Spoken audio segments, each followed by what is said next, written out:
Hello friends, नमस्कार। आप सभी को फिर से यहाँ पर प्रीवियस ईयर क्वेश्चन 2018 में पूछा गया एलपी टेक्नीशियन में सीबीटी 1 का क्वेश्चन का पूरा डिस्कस लेकर आ गया हूँ। तो पूरा वीडियो को आप देखिए। पहला क्वेश्चन आपका है, निम्न जानवरों में से किसकी अपेक्षाकृत अधिक लंबी आंत है। आंत के बारे में पहला क्वेश्चन पूछ रहा कि जो ये 4 ऑप्शन दिए हुए हैं इसमें से सबसे लंबी आंत किसकी है, सबसे अधिक लंबी आंत किसकी है। लोमड़ी, खरगोश, कुत्ता, बाघ। तो एक चीज़ इसमें इस आंसर को देखने से पहले आप 2-3 चीज़ को बहुत ज़्यादा ध्यान रखिएगा, आने वाले एग्जाम में आपको बहुत बेनिफिट होगा।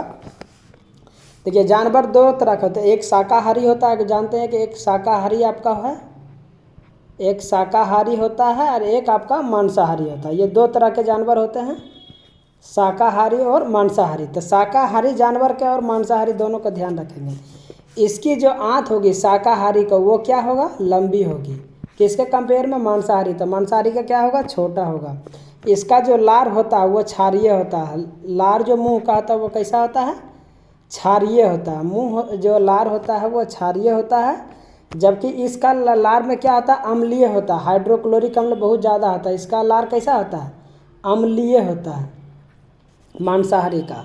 और ध्यान रखेंगे कि जो इसका है ओठों से पानी पीता है। जैसे मनुष्य भी क्या होता है, उनका लार भी क्षारीय होता है। और हम लोग भी क्या है, शाकाहारी जानवर हैं।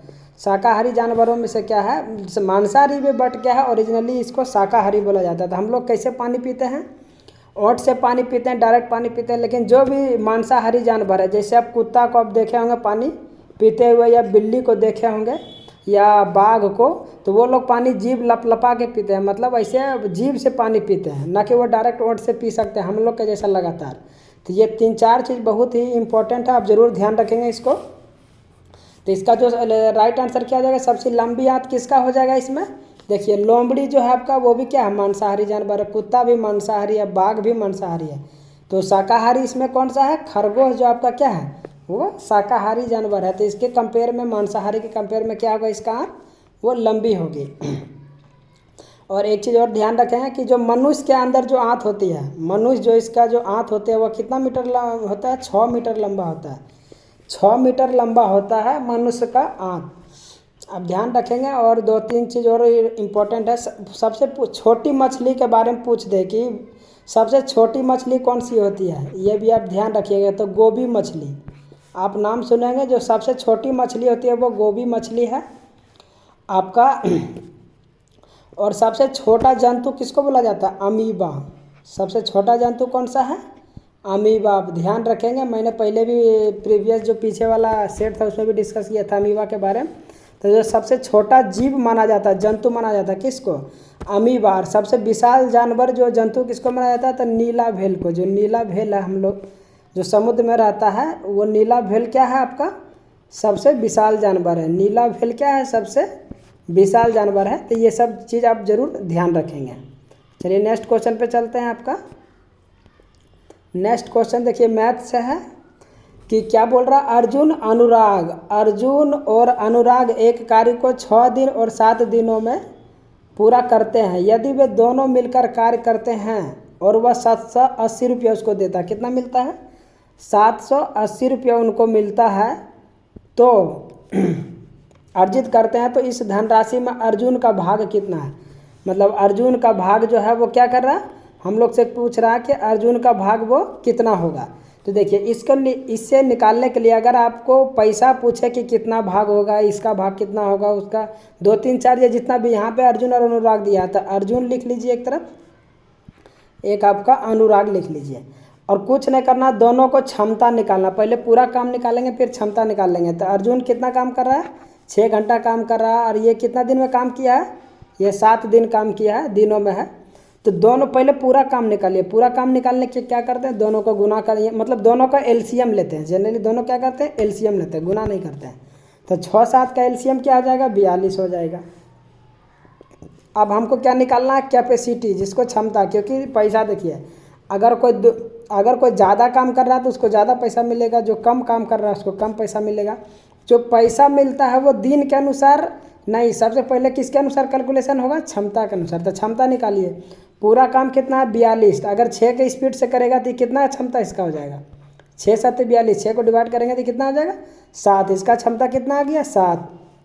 अनुराग करेगा 42 काम को 7 दिनों में, तो कितना किस क्षमता से करता है वो, तो 7 छक 42 मतलब 6। क्षमता इसका अनुराग का कम है और अर्जुन का क्या है 7 है। क्योंकि देखिए क्षमता अगर ज़्यादा होगा तो समय कम लगेगा। कोई ज़्यादा स्पीड से काम कर रहा है एक काम को, वही काम को कोई दूसरा करेगा थोड़ा कम स्पीड से, क्या होगा समय ज़्यादा लग जाएगा वहाँ। क्यों लग रहा है, क्योंकि उसका क्षमता कम है। उसी तरह अर्जुन का यहाँ पर क्या है, आपका क्षमता ज़्यादा है, जिसके कारण उसको 6 दिन ही लगता है। ये आपका क्या है टाइम 6 दिन लगता है, लेकिन ये 6 के स्पीड करता है, जिसके कारण इसको क्या लग जाता है 7 दिन लग जाता है। तो यहाँ पे क्या आपको कैलकुलेशन करना है कि 780 रुपया दिया है। क्षमता तो हमको पता चल गया 7 और 6 है, तो 780 रुपया पहले कर लीजिए। 780 रुपया है टोटल आपका पैसा, 780 रुपया। और क्षमता को क्या करेंगे, क्योंकि ये जो 780 रुपया दोनों को क्षमता से डिवाइड कर देंगे जोड़ के, तो 700 कितना हो जाएगा 13। किसका पूछ रहा है, इस अर्जुन का भाग का कितना रुपया था। अर्जुन का क्षमता कितना है, अर्जुन का क्षमता यहाँ पर देख लीजिए कितना है आपका 7। अर्जुन का क्षमता कितना है, आप ध्यान रखिएगा। अर्जुन जो यहाँ पे जो काम किया है वो कितना का इससे किया है, तो पहले इसको कर लीजिए 13 छक 78 कट गया, यहाँ पे कितना आ जाएगा 60। ये जो निकल जाएगा मतलब 60 रुपया एक दिन का, कितना है 60 रुपया एक दिन का है, जिसमें से पूछ रहा अर्जुन का। तो अर्जुन का क्षमता कितना है 7, तो क्या बोले थे क्षमता के अनुसार ही पैसा दिया जाता है। तो 60 गुना 7 कर देंगे, कितना कर देंगे 7 गुना 60, ये 60 है आपका, और 7 से गुना कर देंगे क्योंकि क्षमता इसका 7 है। 7 छक 42 कितना हो जाएगा 420। कितना आंसर आ जाएगा आपका ऑप्शन नंबर डी, 420 रुपया जो है वो अर्जुन का भाग होगा, 420 रुपया। आप समझ गए होंगे पूरा। आप एक चीज़ में इसमें सबसे इम्पोर्टेंट है कि आप क्षमता और समय का अगर आप जब भी अगर इस तरह का काम का क्वेश्चन आए या पैसा के किसी भी रिलेटेड टाइम वर्क से, अगर क्षमता और टाइम में आप अगर दोनों का आप अगर जान गए, दोनों के बीच जो है वो समझ गए, दोनों को अच्छी तरह से अगर जान गए तो बहुत इजी तरीका से आप क्वेश्चन बना सकते हैं। नहीं तो क्या करेगा वही पहले वाला पुराना कि ये 6 दिन में ये 7 दिन में, फिर दोनों के यहाँ पे एलसीएम लेंगे तो 6 7 42, फिर 7 6 42, ऐसे करके फिर क्या होगा इसमें क्या होगा लंबा प्रोसेस हो जाएगा। तो इस तरह से आपको गुना भाग नहीं करना है, सीधा सीधा मैं लास्ट टाइम भी बताया था आपको कि हमेशा क्षमता और समय के बारे में सोचना है। अगर क्षमता और टाइम जानते हैं तो अभी मैंने देखिए आपके सामने बहुत बड़ा कितना बड़ा क्वेश्चन आ जाए, और भी क्वेश्चन है आपको, देखिए कितना इजी तरीका हम करके दिखाएंगे आपको। अगला क्वेश्चन है देखिए आपका एज से क्वेश्चन बोल रहा है कि रोशन की वर्तमान उम्र उषा की उम्र के 1.5 गुना है, 1.5 गुना से 3 वर्ष कम है। तो सबसे पहले किसका है भाई, रोशन का, और आपका रोशन और उषा है, ये दोनों को कर लेंगे। रोशन और क्या है आपका उषा है, ये दोनों को ध्यान में रखना है आपको कि रोशन और उषा। अब क्या कह रहा है कि जो रोशन का वर्तमान उम्र है उषा के उम्र के 1.5 गुना से 3 वर्ष कम है। मतलब सीधा जो बोल रहा है कि रोशन का वर्तमान उम्र उषा के उम्र का, तो सबसे पहले उषा का उम्र देखिए 1.5 गुना है, तो यहाँ पर x भी मान के बना सकते हैं। तो 1.5 गुना कितना हो जाएगा 1.5x, ऐसे भी मान के बना सकते हैं, इसमें कोई दिक्कत नहीं है। 3 वर्ष कम है किसका भाई, तो रोशन का वर्तमान जो है उम्र उषा के उम्र के 1.5 गुना, तो इससे 1.5 गुना से क्या है ये 3 वर्ष कम है। कौन भाई, तो रोशन। आप 1.5 गुना करके भी बना सकते हैं, कोई बात नहीं। नहीं तो आप एक तरीका और मैं बता देता हूँ कि पॉइंट से बचने के लिए आप क्या कर सकते हैं। तो पॉइंट से बचने के लिए मान लेते हैं कि ये रोशन है और ये आपका उषा है, ये रोशन है और ये उषा है। अगर आप पॉइंट से आपको बचना है, क्योंकि देखिए अब जब भी कैलकुलेशन में इक्वेशन में आप जब भी अगर पॉइंट में आता है तो क्या आता है वहाँ पर आपका जो है सॉल्व करना ज़्यादा टाइम लगता है, उसमें ज़्यादा समय लगता है।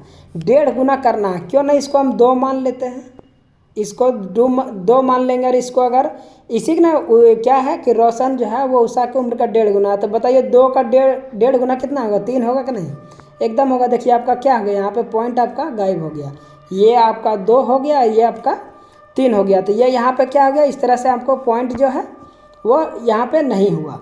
तो क्या करेंगे आप, क्या इसको भी 2x कर दीजिए, इसको 3x कर दीजिए। क्या बोल रहा है 3 वर्ष कम है, तो 3 वर्ष कम कर दिए। अब आगे देखिए आप समझ गए होंगे, ये चीज़ आप समझ गए होंगे कि ये 3x है, ये 2x कैसे हुआ। 12 वर्ष पहले उषा की उम्र रोशन के उम्र के आधे। 12 वर्ष पहले का मतलब क्या है, एक सेकंड इसको थोड़ा बड़ा स्पेस में लिखता हूँ। ये रोशन हो गया, ये उषा हो गया, तो ये कितना हो गया था 2x हो गया, और ये आपका ये हो गया 3x, क्योंकि 1.5 गुना था। कितना वर्ष कम है, 3 वर्ष कम है। आगे बोल रहा है 12 वर्ष पहले, तो 12 वर्ष पहले का मतलब इसमें भी क्या होगा, 12 घटेगा, और इसमें भी क्या होगा, क्योंकि 12 वर्ष एज उम्र जो होता है, अगर उषा का पहले अगर 12 वर्ष कम होगा तो रोशन का भी तो कम ही होगा, इसलिए एज जब भी घटाते हैं तो दोनों में बराबर घटाते हैं। 12 वर्ष पहले उषा की उम्र जो है रोशन के उम्र का आधा, मतलब रोशन का उम्र कितना है, यही तो है, इसी का क्या कह रहा है कि आधा, मतलब इसको आधा कर देंगे।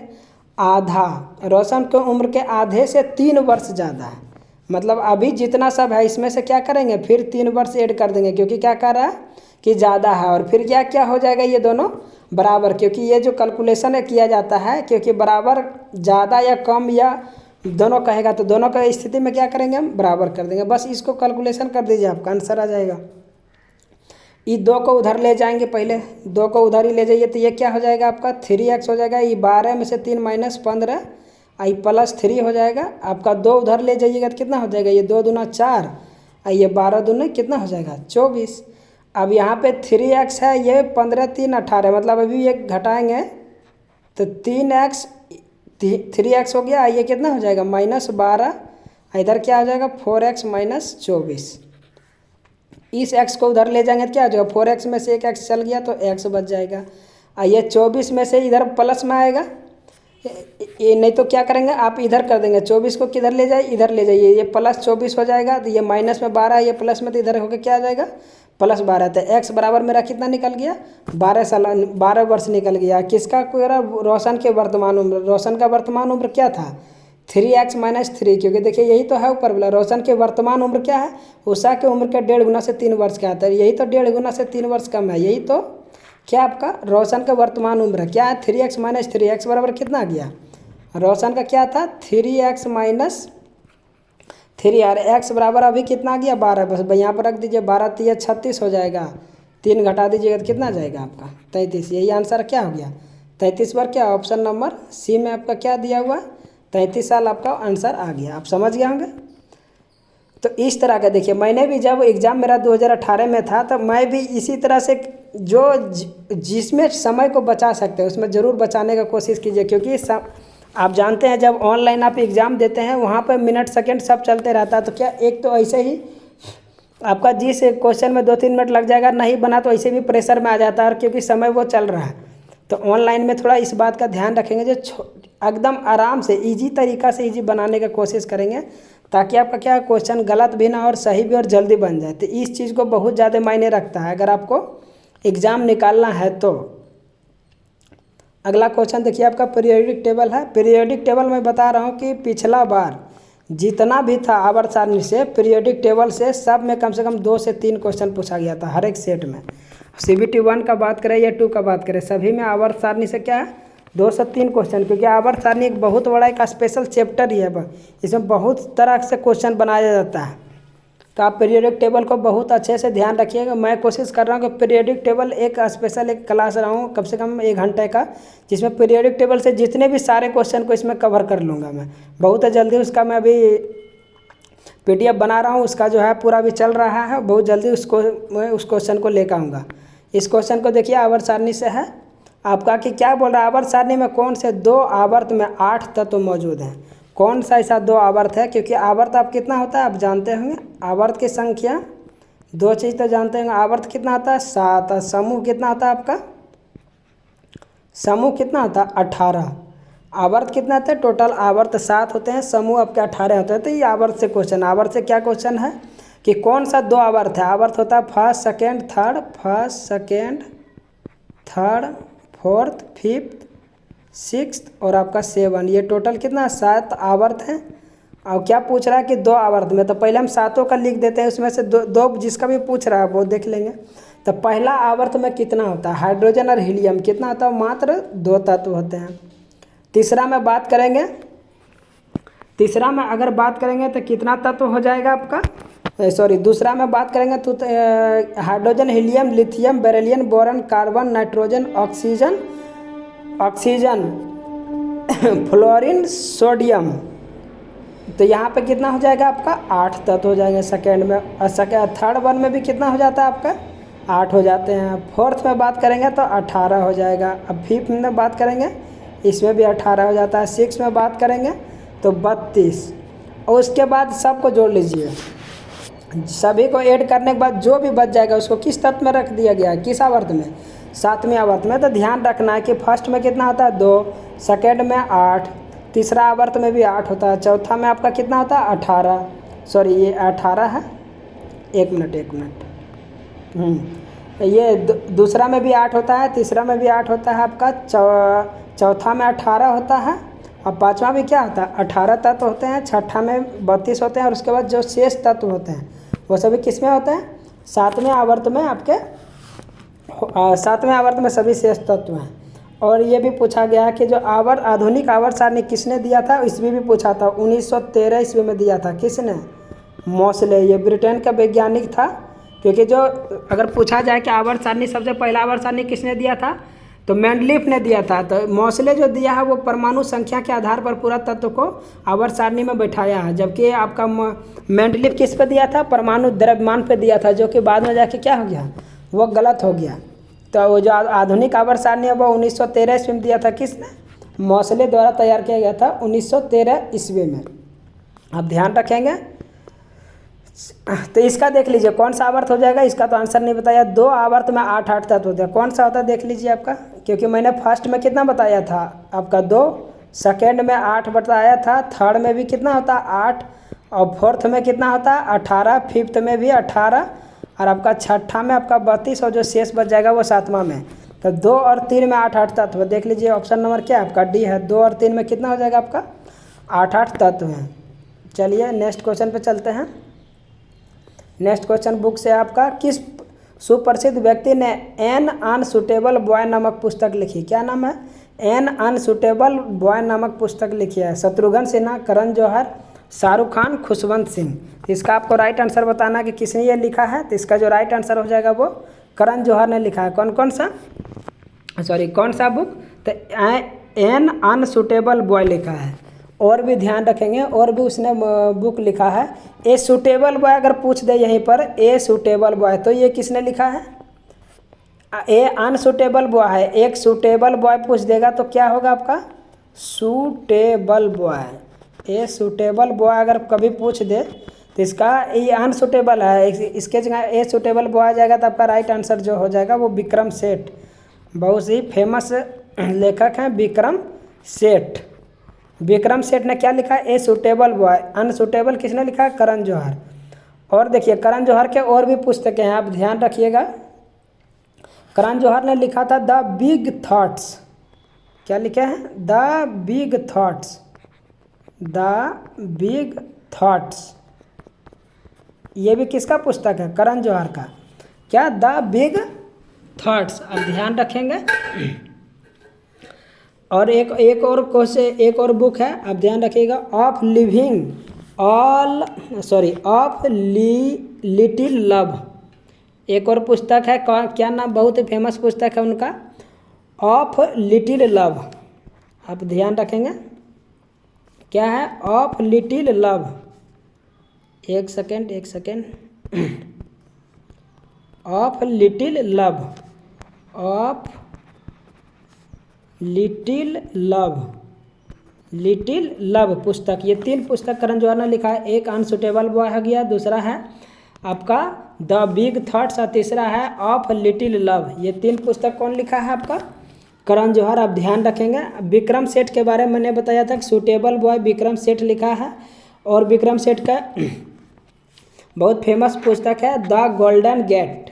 आप ध्यान रखेंगे, द गोल्डन गेट। ये भी पुस्तक किसने लिखा आपका, तो विक्रम सेठ ने। और सूटेबल बॉय भी किसने लिखा है आपका, सूटेबल बॉय, तो ये भी विक्रम सेठ ने, विक्रम सेठ। आप ध्यान रखेंगे, इससे बहुत ज़्यादा क्वेश्चन आता है विक्रम सेठ के बारे में। ये बहुत ही प्रसिद्ध लेखक हैं। चलिए नेक्स्ट क्वेश्चन पे चलते हैं। आपका नेक्स्ट क्वेश्चन आपका रीजनिंग से आ गया। बोल रहा है कि दी गई श्रृंखला में अनुपस्थित संख्या का मान ज्ञात करें। अनुपस्थित संख्या का मान ज्ञात करें। 3 12 डैश डैश आपकी कितना है 21,612। तो यहाँ डैश की जगह पर क्या आएगा, 147, 149, 200 या 150। ये देखिए किस लेवल का क्वेश्चन पूछा गया था, 3 12 21,612। यहाँ भी कोई भी दिमाग नहीं काम कर रहा है कि कैसे का यहाँ क्या पर डालेंगे कि इतना पहुँच जाएगा। तो देखिए इसको क्या किया गया है, 3 से 12 तक हम कैसे कैसे ला सकते हैं, क्या कर करके ला सकते हैं। तो 3 का स्क्वायर कर देंगे और 3 भी लिख देंगे तो भी क्या हो जाएगा मेरा, 3 3 9 और 3 12 हो जाएगा। क्या हो जाएगा, 12 हो जाएगा। या तो ये हो जाएगा, और भी क्या तरीका हो सकता है, 3 में अगर 9 जोड़ देंगे तो भी क्या हो जाएगा आपका 12 हो जाएगा। 3 में 9 भी जोड़ देंगे तो 12 आ जाएगा। तो आगे देखना है कि कौन सा इसमें सूटेबल कर रहा है। 3 का स्क्वायर में 3 जोड़ देंगे तो 12, अगर 12 का स्क्वायर करिए तो देखिए 12 12 144। 144 में से वही क्या करना है, सॉरी यहाँ पे देखिए अगर 3 का स्क्वायर प्लस 3 करेंगे तो कितना आ गया, 12 आ गया। 12 का स्क्वायर प्लस 3 करेंगे तो कितना आ जाएगा, 12 का स्क्वायर 12 12 144 और 3 कितना आ जाएगा, 147। 147 का आप स्क्वायर करेंगे और 3 जोड़ेंगे तो कितना हो जाएगा।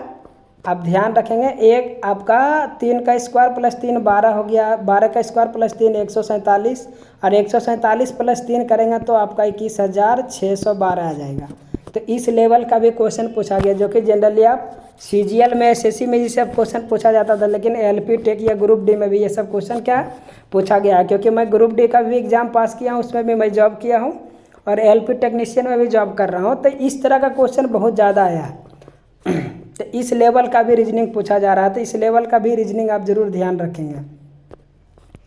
चलिए अगला क्वेश्चन पूछा जाएगा है आपका, ऑक्सीजन की आपूर्ति पर्याप्त होने पर लौ कैसे जलती है। जैसे आग जो आपका जल रहा है, गैस का ही बात करेंगे, अगर ऑक्सीजन पर्याप्त रूप से उपलब्ध होगा तो वो कैसी जलेगी, लाल, नारंगी, नीली, हरी। तो आप ध्यान रखेंगे, आप गैस को जलते हुए देखेंगे जनरली कैसे जलती है। अगर गैस में आपका पूर्ण ऑक्सीजन पर्याप्त होगा तो ये गैस की जो लौ होगी वो कैसी होगी, नीली रंग की जलेगी, पूरी नीली जलती है। अगर यहीं पर अगर लौ जो है वो पर्याप्त होगा तब, अगर अपर्याप्त हो गया मतलब जो है उसका मात्रा सही नहीं रहेगा, ऑक्सीजन कम मात्रा में मिलेगा तो कैसा लौ जल जाएगा, तो लाल जलेगा। पूरा क्या हो जाएगा, लाल काला लाल काला, मतलब लाल भी थोड़ा मतलब क्या होगा, डीप तरह का। वहाँ पर क्या हो जाता है, उसका ऑक्सीजन कम होगा तो वो क्या होगा, लालिमा टाइप का वो जलने लगेगा। तो इसका राइट आंसर क्या हो जाएगा, नीली। आप ध्यान रखेंगे। नेक्स्ट क्वेश्चन पे चलते हैं। हाँ, ये बहुत अच्छा क्वेश्चन है। पहली 100 प्राकृतिक संख्या का औसत क्या है।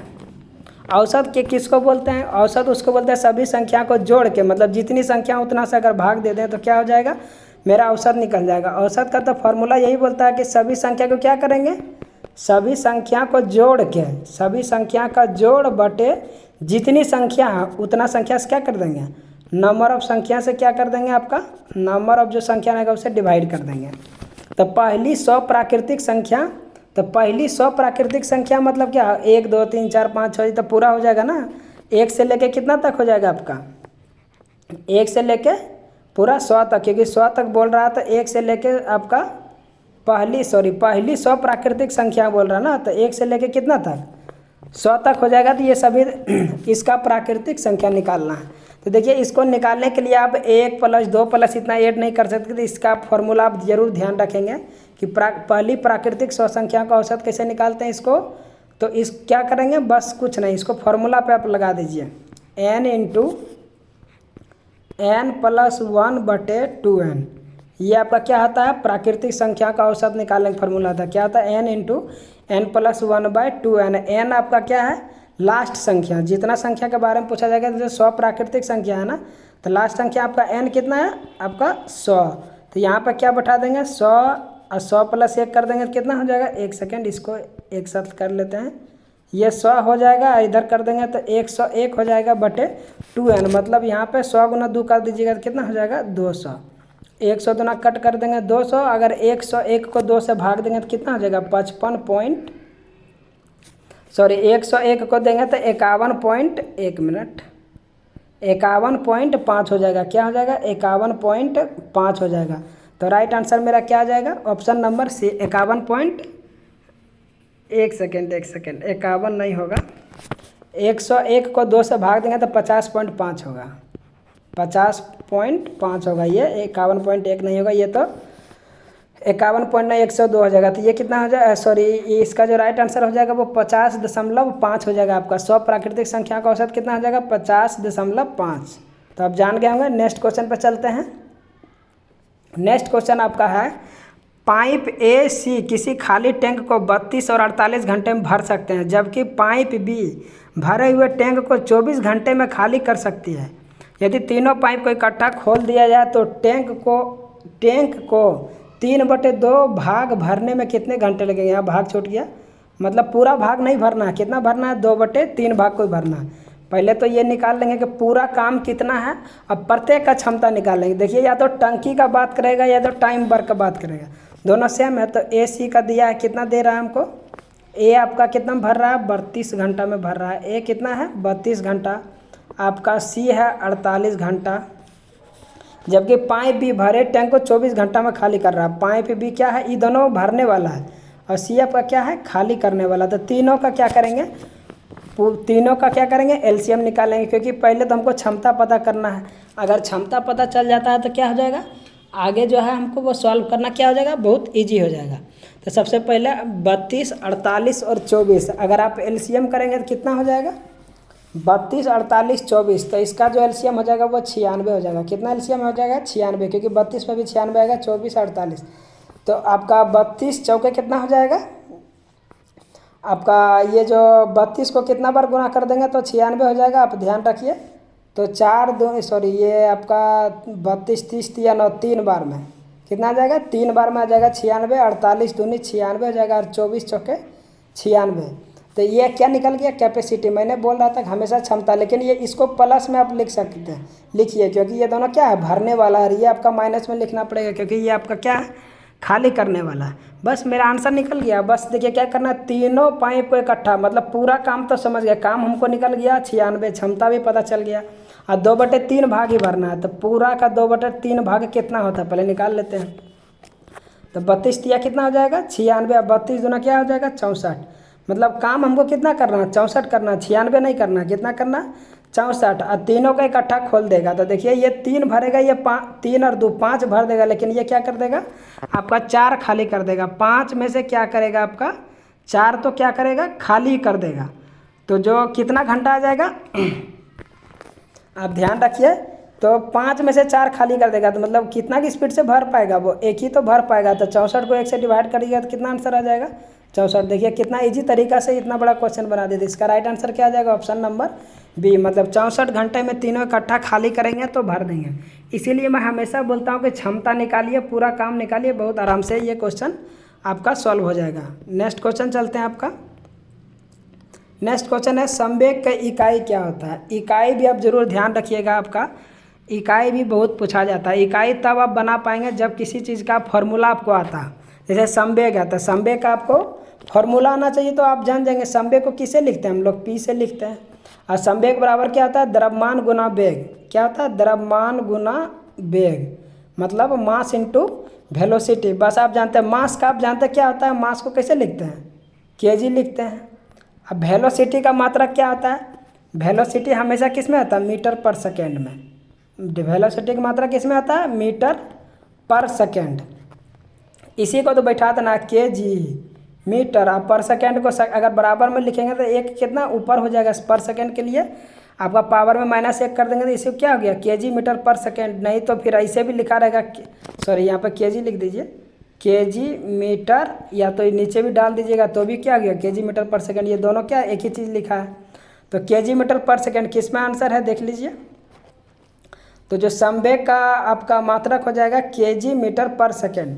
यहाँ देखिए नहीं लिखा हुआ, आप इसमें कर लीजिए, यहाँ पे माइनस केजी मीटर पर सेकेंड। ये क्या हो गया, यहाँ पे देखिए केजी मीटर पर सेकेंड स्क्वायर है, केजी मीटर पर सेकेंड आपका ये भी स्क्वायर में है। ये यहाँ पे ये माइनस कर लीजिए, ये दोनों देखिए ऑप्शन सेम ही हो गया है।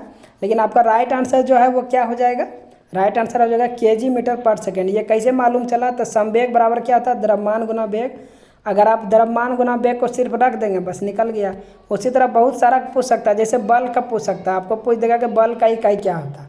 तो बल बराबर क्या होता है, आप यही तो याद रखना कि एफ बराबर क्या होता है, एम ए, मतलब द्रव्यमान गुना त्वरण। तो द्रव्यमान का पहले हम लोग जानेंगे कि द्रव्यमान को किस में लिखते हैं, केजी में लिखते हैं। त्वरण बराबर क्या होता है, मीटर पर सेकेंड स्क्वायर। अब ये चीज़ जानना पड़ेगा आपको, केजी मीटर पर सेकेंड। तो बल बराबर क्या हो गया, बस केजी मीटर पर सेकेंड स्क्वायर। किसी भी चीज़ को आप अगर आप फार्मूला ड्राइव करना जानते हैं तो बहुत ईजी तरीक़ा से आप आंसर दे सकते हैं। उसी तरह वेग का भी मैंने लिखा कि वेग का फॉर्मूला क्या होता है। वेग किसको बोलते हैं, वेग बराबर जो होता है द्रव्यमान बटे, वेग बराबर क्या होता है आपका, द्रव्यमान के, जिसको बोलते हैं मास, और नीचे क्या हो जाएगा आपका, समय। इसी को तो बोलते हैं जो आपका नीचे क्या हो जाएगा, समय। तो इसी को कैसे हम लिख सकते हैं, मास को अगर इसी को इसी में लिखना पड़ेगा तो मास पर सेकेंड स्क्वायर में, सॉरी मास बोल रहे हैं, मीटर पर सेकेंड स्क्वायर, मीटर मास नहीं, ये मीटर पर सेकेंड स्क्वायर। तो इसका क्या हो जाएगा, मीटर पर सेकेंड स्क्वायर। उसी तरह अगर त्वरण का बात करेंगे तो त्वरण का क्या होता है, मीटर पर सेकेंड स्क्वायर, मीटर पर सेकेंड स्क्वायर त्वरण का। तो मेन जो है बेस आपको मालूम चलना, किसका आपको याद रखना है, वेग का मालूम होना चाहिए, एक्सीलरेशन का मालूम होना चाहिए, द्रव्यमान का बात करेंगे, द्रव्यमान का, बस ये तीनों का मालूम रहेगा। इसी से सब बैठा हुआ है। आप आराम से क्या करेंगे, आंसर सभी का निकालते चला जाएंगे। नेक्स्ट क्वेश्चन पे चलते हैं। आपका नेक्स्ट क्वेश्चन है 11 नंबर, ए बी सी मिलकर किसी कार्य को 10 दिन में समाप्त कर सकते हैं। लिख लेता हूँ भाई, ए बी और सी तीनों मिलकर कितना दिन में काम कर रहा है, तीनों दिन 10 दिन में समाप्त कर रहा है। ठीक है, ए बी मिलकर इस कार्य को 12 दिन में ए बी कितने दिन में कर रहा है, यहाँ पर लिख लेता हूँ क्योंकि अभी पूरा काम फिर निकालना पड़ेगा। ए बी 10 दिन में, आपका ए और बी मिलकर कितना कर रहा है, ए और बी मिलकर काम कर रहा है आपका 12 दिन में। आपका बी सी दिया हुआ है, बी सी कितना कर रहा है, बी सी इसी कार्य को 20 दिन में कर रहा है। तो 20 दिन में पूरा कर रहा है। यदि 20 कार्य को करे तो पूरा करने में कितना समय लगेगा। देखिए ए बी सी भी दिया है, ए बी भी दिया है, बी सी भी दिया है। तो सबसे पहले पूरा काम निकालेंगे कि पूरा काम है कितना, और उसके बाद क्या करेंगे, फिर हम क्षमता निकाल लेंगे, काम बन जाएगा मेरा। तो पूरा आपको क्या करना है, सभी का एलसीएम कर देना है। बताइए 10, 12, 20 का एलसीएम कितना होता है। 10, 12, 20 का एलसीएम करेंगे तो कितना हो जाएगा, देख लीजिए 60 हो जाएगा, क्योंकि 10 छक 60 भी हो जाएगा, 12 50 60 और 20 टिया 60। तो देखिए इसको करेंगे तो क्षमता निकालेंगे कितना होगा, 10 छक 60, 12 50 60, 20 टिया 60 हो जाएगा। तो क्षमता क्या होगा पता चल गया। देखिए ए बी मिल के 5 कर रहा है, अरे ए बी सी 10 है। यहाँ पे देखिए आप एक एक का सभी निकाल लेंगे, ए बी निकाल लेंगे, बी का सी का। अगर पूरा ए बी सी 6 कर रहा है जिसमें ए बी 5 कर रहा है, तो ए बी 5 है, तो यहाँ पे सी कितना कर रहा होगा, एक ही कर रहा होगा, क्योंकि ए बी पूरा 6 है जिसमें ए बी का ही 5 है। तो इसमें कितना बच रहा है, 6 में से 5 घटा देंगे तो सी का कितना हो जाएगा 1। बी सी का निकालना है, तो देखिए 6 कर रहा है पूरा, और बी और जो सी मिलकर कितना कर रहा है 3। तो ये इसका कितना होगा, बी और सी, तो ए का कितना हो जाएगा 3। तो 3 और 1 4 हो गया, पूरा 6 है। तो बी का कितना हो जाएगा आपका 2, क्योंकि टोटल क्षमता 6 है। तो 3 2 5 और 1 कितना हो गया 6। इसी तरह क्षमता निकाल देंगे, एक दूसरे से घटा देंगे, आ जाएगा सभी का क्षमता आ गया। अब क्या बोल रहा है, बी सी कार्य को, कार्य कितना है मेरा 60। बी के बारे में पूछ रहा था, दे देंगे कितना आ जाएगा 30। अगर ए के बारे में पूछता था 60 को 3 से डिवाइड कर देते हैं तो कितना आ जाता है 20। अगर सी का पूछता 60 से 1 डिवाइड कर देता 60। तो हमको बी से पूछा, देखिए सभी निकाल दिए, वो पूछा एक लेकिन मैं सब निकाल के दिखा दिया। वही काम उतने करना, किसी का पूछे निकाल सकते हैं हम। तो इसका जो राइट आंसर वो कितना हो जाएगा 30। तो इस तरह से आप आंसर निकालिए, आपका बहुत ही मज़ा आएगा। एग्जाम में भी बहुत आपको इंटरेस्टिंग लगेगा, और कोई आपको क्या है प्रेशर नहीं लेना पड़ेगा ये सब क्वेश्चन के लिए, और टाइम बहुत कम समय में लगेगा और सही क्वेश्चन आंसर आप दे पाएंगे। तपन, रवि, त्रिशा को एक केक आपस में बांटा। कौन है, तपन, रवि और त्रिशा। ये त्रिशा 3 आदमी है। तपन के पास 1/4 भाग, तपन कितना 1/4 भाग ले लिया, ठीक है। त्रिशा 2/3 भाग। शेष रवि के पास केक का कितना भाग बचा, मतलब देखिए ये दोनों 1/4 1/3, कोई भी चीज़ कितना होता है 1 होता है। तो पहले ये दोनों का क्या करेंगे, जोड़ लीजिए, क्योंकि 1 से जो घटा देंगे जो शेष बचेगा वो क्या त्रिशा हो जाएगा। एलसीएम कर दीजिए, तो 4 तिया कितना हो जाएगा 12, 4 तिया 12 हो जाएगा आपका। 3 चौक 12 कितना हो जाएगा 3 चौक 12, मतलब 4 दूना 8, मतलब 11/12। आपका 11 भाग क्या है 11/12 भाग केक चला गया। तो टोटल 1 केक होता है, तो 1 में से क्या करेंगे 11/12 घटा देंगे, तो 12 के 12 11 मतलब 1/12 भाग। जो त्रिशा को कितना केक मिला है? 1/12 भाग। कितना भाग? 1/12 भाग। बस आंसर कर देंगे, आपका आंसर आ गया। ये तो बहुत ईजी क्वेश्चन था, 1/12 भाग। अगला क्वेश्चन है आपका, हाइड्रा प्रजनन करता है, जो रिप्रोडक्शन करता है, अपने बच्चे को जन्म देता है, वो कैसे, किस आधार पे देता है? तो देखिए इसका क्या क्या ऑप्शन दिया है आपका, बाइनरी विखंडन, बहु विखंडन, मुकुलन द्वारा या बाइनरी विखंडन द्वारा। देखिए पिछला बार भी हम जो सेट करवा रहे थे तो उसमें भी बताए थे कि हाइड्रा किसके द्वारा करता है? तो जो प्रजनन करता है, अपने बच्चे को जन्म देता है, वो किसके द्वारा देता है? मुकुलन के द्वारा। किसके द्वारा? मुकुलन के द्वारा। और ये किस संघ का आता है? तो सिलेंट्रेटा संघ भी पूछेगा, सिलेंट्रेटा संघ का है। कौन? आपका जो हाइड्रा है वो सिलेंट्रेटा संघ का। और इसे इंटरेस्टिंग फैक्ट जानिए आप, हाइड्रा में जो है वो क्या होता है, इसमें ब्लड नहीं होता है, रुधिर नहीं होता है, फिर भी क्या होता है, ये सांस लेता है। क्या होता है? रुधिर नहीं है, फिर भी ये श्वसन करता है। ये बहुत बार क्वेश्चन पूछा गया है। इसमें खून नहीं होता, फिर भी सांस लेता है। इसके पास क्या है? मस्तिष्क भी नहीं है, आपका मस्तिष्क भी नहीं है, फिर भी इसके पास तंत्रिका तंत्र है। तंत्रिका तंत्र का मतलब क्या है? सोचने की क्षमता उसके पास है। जबकि क्या है, तंत्रिका तंत्र जब कभी तभी रह सकता है जब उसके पास दिमाग हो। ये मस्तिष्क नहीं है, फिर भी उसके पास क्या है? तंत्रिका तंत्र है। तो ये जरूर 4-5 फैक्ट जानिए, बहुत बार पूछा गया। कभी ये पूछ देगा रुधिर नहीं है, श्वसन लेता है, तो हाइड्रा हो जाएगा। फिर भी बोलेगा मस्तिष्क नहीं है, फिर भी तंत्रिका तंत्र है, कौन है? तो हाइड्रा हो जाएगा। किस संघ का है? तो सिलेंट्रेटा। कैसे प्रजनन करता है? मुकुलन के द्वारा। तो हमेशा ध्यान रखिएगा, जो है मुकुलन के द्वारा करता है। तो ये सब चीज़ जो है बहुत ज़्यादा ध्यान रखने का चाहिए, इससे बहुत बार क्वेश्चन पूछा गया है, आप जरूर ध्यान रखेंगे। नेक्स्ट क्वेश्चन पे चलते हैं। नेक्स्ट क्वेश्चन आपका, कार्बन डाइऑक्साइड में कार्बन का प्रतिशत मात्रा कितनी होती है? तो कार्बन डाइऑक्साइड का फॉर्मूला क्या आता है? CO2। अब क्या निकालना है हमको? सबसे पहले इसका पूरा द्रव्यमान आपका सबसे पहले द्रव्यमान संख्या पूरा अनुभार निकाल लीजिए इसका CO2 का। तो CO2 का कितना होता है? कार्बन होता है आपका 6, आपका CO2 है। तो कार्बन यहाँ कितना है? इसका द्रव्यमान संख्या कितना आता है? कार्बन का आपका 12 आता है, 6 दूनी 12। ऑक्सीजन का कितना आता है? 16। लेकिन कितना ऑक्सीजन है? 2 ऑक्सीजन है। टोटल कर दीजिए 16 दूना 32 और 12 कितना आ जाएगा? टोटल 48। टोटल कितना हो जाएंगे आपके? 32 और 12 44 होता है।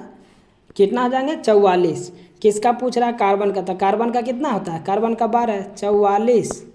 अब आपका पूछ किसका रहा है? कार्बन का। गुना कितना? कोई भी प्रतिशत निकालना है तो 100 से डिवाइड कर देंगे। बस क्या करना है, इसको कैलकुलेशन कर देना है। अब 4 तिया कितना हो जाएगा? 3 चौक 12, 11 चौक 44। तो कितना हो जाएगा आपका? 300/11। 300/11। तो यहाँ पे डिवाइड कर दिए, 11 दूनी 22। यहाँ पे आ जाएगा 8, 80, 11 सत्ते 77 और 3 आ जाएगा, मतलब 11 आपका 11 सत्ते 77, 30 आ जाएगा। तो यहाँ पे कौन सा आंसर आ जाएगा आपका? 27.3। इसका जो राइट आंसर है वो कितना हो जाएगा? 27.3 हो जाएगा। और किसी का भी पूछ दे, अगर यहाँ पर ऑक्सीजन का आपसे पूछ देता तो क्या करते? पूरा मेरा कितना था? 44। ऑक्सीजन का कितना होता है? क्योंकि CO2 होता है तो ऑक्सीजन 2 का, तो 16 दूना 32। तो 32/44 गुना 100। इसको कैलकुलेशन कर दिएगा तो किसका ऑक्सीजन, किसका अगर ऑक्सीजन का पूछता तो ऑक्सीजन का वही डिवाइड कट कर देंगे, आपका आंसर आ जाएगा। तो किसी का भी पूछे, किसी अगर जैसे जल का भी आपसे पूछ दे कि जल का है, तो जल में पूछ दे कि हाइड्रोजन का बताओ कि जो है हाइड्रोजन का कितना प्रतिशत मात्रा है हाइड्रोजन का। तो इसमें कैसे निकालना है? हाइड्रोजन का कितना होता है? 2 है। तो 2 है, लेकिन ये इसका ये आपका जो द्रव्यमान होता है वो एक ही होता है, प्लस ऑक्सीजन का 8 दूना 16 होता है। तो 2 + 16 कितना हो जाएगा? टोटल 18 हो जाएगा। 18 में अगर हमको हाइड्रोजन का पूछता तो कितना आता है? 2 गुना क्या करते? 100 से डिवाइड कर देते, इसका निकल जाता। या इसमें ऑक्सीजन का मात्रा पूछता तो ऑक्सीजन का 16, टोटल 18 गुना क्या करते? 100 से डिवाइड करते। तो आप समझ गए, इस तरह से क्वेश्चन पूछा जाता है। छोटा छोटा क्वेश्चन आप जरूर ध्यान रखिएगा। तो अगला क्वेश्चन चलिए देखिए, बहुत अच्छा वेन आरेख पर क्वेश्चन आ गया कि वेन आरेख जो है दिया गया है सही ढंग से प्रतिनिधित्व करता है। एक आदमी है, पिता है, डॉक्टर है। बोल रहा सही प्रतिनिधित्व करता है। कौन सा जो 4 ऑप्शन दिए हुए हैं, कौन सा राइट ऑप्शन है आपका? आदमी, पिता, डॉक्टर। इसको कैसे बनाएंगे? देखिए बहुत इजी तरीका से बनाना है।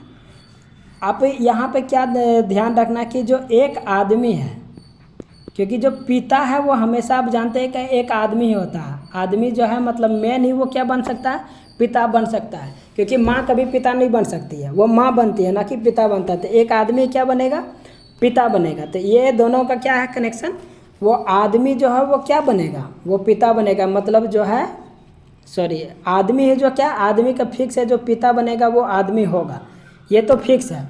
लेकिन ये क्या हो गया, हाँ ये राइट हो गया। और अगला क्या पूछ रहा है कि वो आदमी पिता डॉक्टर, जो आदमी पिता है बताइए, कुछ आदमी वो आदमी तो डॉक्टर भी हो सकता है और पिता भी डॉक्टर हो सकता है। तो जो ऑप्शन नंबर कौन सा हो जाएगा देख लीजिए, कौन सा ऐसा ऑप्शन दिया हुआ देख लीजिए, बी नंबर आपका ऑप्शन। जो बी सबसे पहले ये क्या है, आदमी है आपका, और सबसे सॉरी अंदर वाला आदमी हो गया, उसके बाहर क्या हो गया, पिता हो गया, और सबसे बाहर वाला आपका क्या हो गया, ये डॉक्टर का। आप समझ गए। फिर से मैं एक बार लिख देता हूँ कि जो आदमी होता है, आदमी फिक्स है, आदमी ही क्या बनेगा, पिता बनेगा। और जो आदमी और पिता दोनों क्या हो सकता है, दोनों क्या हो सकता है आपका, डॉक्टर हो सकता है। तो ये आप इस तरह से सोच करके रिलेट करके क्वेश्चन को आप आंसर मारेंगे। इसका आंसर क्या हो जाएगा, राइट आंसर जो हो जाएगा वो बी नंबर आपका राइट आंसर हो जाएगा। नेक्स्ट क्वेश्चन चलते हैं। आप समझ गए होंगे कि ये क्या हो जाएगा इसका answer, option number B. Next question पे चलते हैं।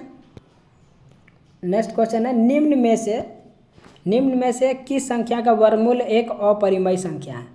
परिमेय संख्या, अपरिमेय संख्या, अपरिमेय संख्या और परिमेय संख्या, ये दो चीज़ होता है। पहले परिमेय अपरिमेय अगर आप अच्छा से जानते होंगे तो क्या होगा, इसका आंसर बनाना बहुत इजी होता है। जो एक पी बटे क्यू, आप हमेशा जानते हैं कि पी बटे क्यू के रूप में नहीं लिखा जाएगा तभी वो क्या हो जाएगा, आपका क्या हो जाएगा, पी बटे क्यू के रूप में जब भी किसी को लिखा जाता है तो उसको क्या बोलते हैं, आपका अपरिमेय संख्या क्या हो जाता है, अपरिमेय संख्या।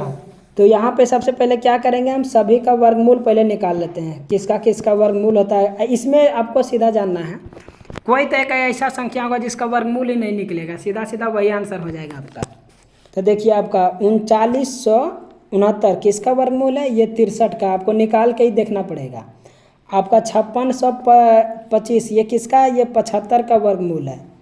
6560 ये आपका वर्गमूल ही किसी का नहीं है, आप निकाल के देख लीजिए, किसी का वर्गमूल नहीं आएगा। 1764 जो है ये वर्गमूल है 42 का। तो ये देखिए तीनों वर्गमूल है। ये आपका क्या 6560 जो है करेक्ट वो वर्गमूल आएगा ही नहीं। अगर आप निकालने का कोशिश करेंगे तो 80.99, मतलब ये कंटिन्यू चलते रहेगा। जो कंटिन्यू चलते रहता है उसको क्या है, पी बटे क्यू के रूप में हम नहीं लिख सकते हैं। तो इसका जो राइट आंसर क्या हो जाएगा, सी नंबर। ये क्या है कि अपरिमेय संख्या हो गया। परिमेय संख्या होने के लिए पी बटे क्यू रूप में होना चाहिए। चलिए नेक्स्ट क्वेश्चन है, किसने दिल्ली शहर की स्थापना सबसे पहले की थी और इसे इंद्रप्रस्थ नाम दिया था। सबसे पहला स्थापना किया था, क्या नाम दिया था, इंद्रप्रस्थ। पुर्तगाली, कौरव, मुगल, पांडव। ये तो क्वेश्चन सीधा आ गया महाभारत से। किससे क्वेश्चन है ये, महाभारत से, क्योंकि इंद्रप्रस्थ का चर्चा महाभारत में ही हुआ है। तो ये किसने जो यहाँ पे दोनों लेकिन महाभारत का है, को देखिए कौरव भी है और पांडव भी है। तो किसने इंद्रप्रस्थ बनाया था, दिल्ली को अपना राजधानी बनाया था तो पांडव ने बनाया था। किसने बनाया था, पांडव ने दिल्ली को इंद्रप्रस्थ नाम से राजधानी बनाया था। और ये किससे रिलेटेड है, महाभारत। महाभारत का लेखक कौन है, वेद व्यास। चलिए नेक्स्ट क्वेश्चन, आप पुर्तगाली के बारे में पूछा जाए तो पुर्तगाली भारत कब आया था, आप याद रखेंगे 1498 में। वास्को डी गामा जो सबसे पहले कहाँ आया था, गोवा में आया था। एक बार और क्वेश्चन पूछा गया कि दूसरी बार वास्को डी गामा भारत कब आया था, तो 1501 ईस्वी में। कितना में, 1501 ईस्वी में फिर से ये क्या आया था, वास्को डी गामा आपका भारत आया था। एक क्वेश्चन और पूछा जाता है, बहुत इंटरेस्टिंग क्वेश्चन है कि भारत का कौन ऐसा राज्य है जहाँ कभी भी अंग्रेज राज नहीं किया था, आपका अंग्रेज का गुलाम नहीं रहा। कौन ऐसा राज्य है जो कभी अंग्रेज का गुलाम नहीं रहा, बताइए कौन ऐसा राज्य है। तो आप ध्यान रखेंगे, गोवा। गोवा में हमेशा किसका अधिकार रहा, पुर्तगाली का। किसका अधिकार रहा है, पुर्तगाली का। तो ये कभी भी अंग्रेज का गुलाम नहीं बना। कौन सा, तो गोवा आपका जो है वो अंग्रेज का गुलाम कभी नहीं बना था। ये क्वेश्चन पूछा गया है बीपीएससी में। चलिए नेक्स्ट क्वेश्चन पे चलते हैं। मुगल जानते हैं कि कब मुगल का स्थापना जो हुआ था, कितना में हुआ था, 1526 ईस्वी में। बाबर ने पहला प्रथम युद्ध भी लड़ा था कब, 1526 ईस्वी में। चलिए नेक्स्ट क्वेश्चन पे चलते हैं। नेक्स्ट क्वेश्चन है आपका, निम्नलिखित में से कौन सा एक पाइथागोरस त्रिक है। पाइथागोरस के बारे में बोल रहा है, तो पाइथागोरस आपका क्या बोल रहा है, पाइथागोरस त्रिक है, मतलब राइट एंगल ट्रायंगल, सम आपका सम तो राइट एंगल ट्रायंगल का बात कर रहा है, तो उसी में त्रिक वाला, त्रिक आप जानते हैं पी आपका क्या हो गया, ये लंब हो गया, ये बेस आधार हो गया, ये हाइपोटेनियस जिसको क्या बोलते हैं, हाइपोटेनियस, हाइपोटेनियस ये आपका कर्ण हो गया, ये लंब हो गया, ये आधार हो गया, ये आपका कर्ण हो गया। बस इसी त्रिक पूछ रहा, त्रिक मतलब जो है कि कौन ऐसा है जो त्रिक है इसमें, पाइथागोरस त्रिक। तो देखिए आपका कौन कौन सा है, सबसे पहले हम लोग निकाल के देखेंगे कि कौन कौन सा ये त्रिक पे बैठ रहा है आपका। तो इसमें क्या होता है, त्रिक निकालने के लिए क्या करेंगे कि 17 का स्क्वायर, इसका जो फॉर्मूला आता है आप जानते हैं, बहुत ही इजी क्वेश्चन है ये। 17 का स्क्वायर अगर करेंगे तो 8 स्क्वायर प्लस 15 का स्क्वायर, 8 स्क्वायर प्लस 15 का स्क्वायर अगर आप करिए, 17 का स्क्वायर कितना आता है 289, कितना हो जाता है, कितना होता है 15 का स्क्वायर 289, 289 इसको लिख दीजिए 289। 8 का स्क्वायर कितना आता है 64, 15 का स्क्वायर कितना आता है आपका 225, 225 और 64 को जोड़िए कितना हो जाएगा 200 आपका 89, तो इधर भी 289 इधर भी 289। पाइथागोरस त्रिक उसको बोलते हैं जो आपका जो आपका क्या बोल रहा है, आपका एच कौन है 17, जो आपका 17 लिखा हुआ है ये आपका एच है, एच स्क्वायर है, ये पर क्या है आपका पी स्क्वायर, ये क्या है बी स्क्वायर। अगर लंब को और आधार को अगर स्क्वायर करके दोनों को जोड़ देंगे तो क्या आ जाना चाहिए, हाइपोटेनियस कर्ण आ जाना चाहिए, क्या आना चाहिए, कर्ण आना चाहिए। आप तीनों ऑप्शन में आप ट्रिक देख लीजिए, क्लिक करके आपको नहीं आएगा, जैसे 2 और 3 और 5, हमेशा आप ध्यान रखेंगे जो क्योंकि इन दोनों को ऐड करेंगे तो बड़ा वाला ही आएगा। तो यहाँ पर देखिए डी नंबर ये छोटा थोड़ा है, तो 2 का स्क्वायर प्लस 3 का स्क्वायर बराबर 5 का स्क्वायर, तो 2 का 4 हो जाएगा आपका, 3 का कितना हो जाएगा 9 हो जाएगा, अब 5 का 25 हो जाएगा, तो 9 4 13 ही होता है, 25 होगा बराबर नहीं होगा। ऑप्शन नंबर आप इसको भी सी नंबर भी आप चेक कर लीजिए, 7 का स्क्वायर प्लस 9 का स्क्वायर प्लस 11 का स्क्वायर। आपका दिमाग में होगा कि ये दोनों को इधर क्यों कर रहे हैं, 9 11 भी जोड़ सकते हैं। मैंने बोला कि जो आपका ये फॉर्मूला पाइथागोरस त्रिक है वो हमेशा क्या होता है आपका पी बी एच, ये कोई भी दोनों को आप जोड़ेंगे तो ये हमेशा क्या होता है, ई दोनों के बराबर आपका P square plus B square बराबर एच स्क्वायर होता है।